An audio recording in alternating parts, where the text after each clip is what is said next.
E agora o 6º episódio, que é o último da temporada aí, a gente vai fazer sobre mudanças climáticas. Que existe o mito não, acho que o Brasil, ele é visto como um país com um potencial enorme nessa área. A gente está vivendo um aumento da temperatura global, um aumento do carbono na atmosfera. Não se discute mais se isso é um problema causado pelo ser humano ou não. Já é um consenso desde os anos 2000 de que o ser humano ele causa o aquecimento global e com isso vem uma série de problemas. E muita gente fala, ainda discute isso, mas isso já passou, já deveria ter sido superado, esse fator. Agora está se discutindo quais são as soluções para isso. E uma das soluções é neutralizar o carbono, né? O pessoal fala de zerar as emissões. E a gente explica no vídeo que vai sair, sempre na última quinta-feira do mês, o que significa zerar essas emissões, né? Então, não necessariamente a gente precisa parar de se desenvolver e poluir. A gente vai ter tecnologia e outras medidas de captura de carbono para reduzir o carbono na atmosfera, mas também a gente tem que quase reduzir a nível zero. E como fazer isso? O Brasil tem um potencial absurdo nisso. E a gente poderia estar realmente se desenvolvendo. É um negócio que o Brasil em outras áreas, se ele investir, ele vai alcançar os países desenvolvidos. Nessa área, o Brasil se tornaria líder, porque a gente tem um potencial gigantesco.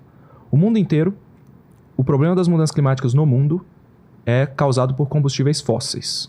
Você tem emissão de gasolina de carro, combustível de aviação, uso de termoelétrica, energia, produção queima de carvão, né? Esse é o problema no mundo. 74% das emissões de carbono no mundo são causadas por emissões de combustíveis fósseis. No Brasil, 74% das emissões são causadas por agropecuária e desmatamento. Somados, né?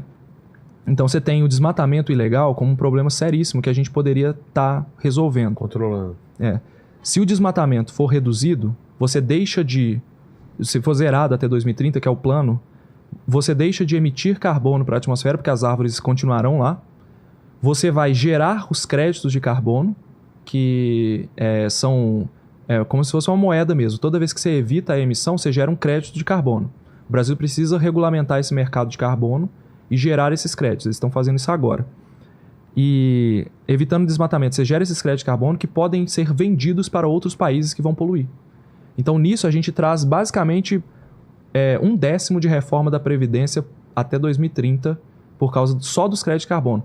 Fora ao regular o mercado de carbono e fazer com que o Brasil seja um líder nesse mercado, você traz empresas como, por exemplo, a Tesla. Muita gente é fascinado com a Tesla, né, dos carros elétricos. E aí, aquela do Elon Musk, para quem não conhece, né, os carros são bonitos, são bacanas, mas muita gente fala, mas nunca vai ter Tesla no Brasil, porque o pessoal importa os carros, né? Aqui em São Paulo até tem, mas é muito difícil a estrutura e tudo. A Tesla, você sabe que ela demorou muito para dar lucro, né? Não. Ela é uma empresa que ela teve muita dificuldade no início, investiu muito e gastou grana, queimou caixa e tudo. Ela demorou muito para gerar os primeiros lucros dela. E a grande maioria do lucro que ela gera hoje é venda de crédito de carbono, não é pela venda dos carros. A Tesla não é uma empresa de carro, ela é uma empresa de energia. Ah, é? É.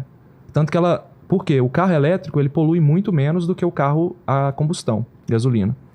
Então, nisso, eles fazem um cálculo que Eles falam que para fazer a bateria vai água pra caramba. Vai mesmo. Extrair o lítio tem todo um custo. Mas quando você compara no longo prazo o que o carro vai gerar de emissão, é mínimo em relação ao carro a combustão. Porque o carro a combustão ele gera emissão na operação. Claro.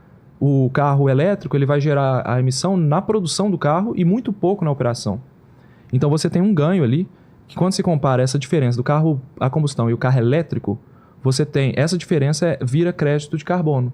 Porque você está deixando de emitir. Então, como você deixou de emitir, você ganhou um crédito. Esse crédito é registrado na sua conta, é literalmente uma moeda. Literalmente não, mas é uma moeda que a Tesla vai lá e vende para empresas ou países que precisam poluir para produzir. Entendeu? Porra. Então, como ela está evitando emissões, ela compensa as emissões dos outros. Então, no final das contas, se os outros, que hoje emitem muito, reduzirem, e a gente tem uma empresa que está compensando, o mercado se regula, e aí você chega no que eles chamam de net zero. que é o zero, o líquido, né? O carbono neutro. A gente fala que as emissões foram neutralizadas. Então, a Tesla ganha muito dinheiro com isso. Se o Brasil regulamentasse o mercado de carbono, que agora tem um projeto para regulamentar isso, deve correr nesses próximos meses, porque a Europa está regulamentando impostos sobre países que não são regulamentados. Então, a galera está querendo correr. A gente atrairia empresas como a Tesla para o Brasil. Porque se ela tivesse uma fábrica aqui, ela deixaria de emitir carbono aqui, ela ganharia competição de outras e estimularia outras empresas brasileiras a também evitarem emissões e reduzir a emissão em geral. Entendeu? Fantástico. É bacana. Então o Brasil tem um potencial absurdo. Não é só na venda do crédito, mas atraindo investimento, atraindo empresas para cá.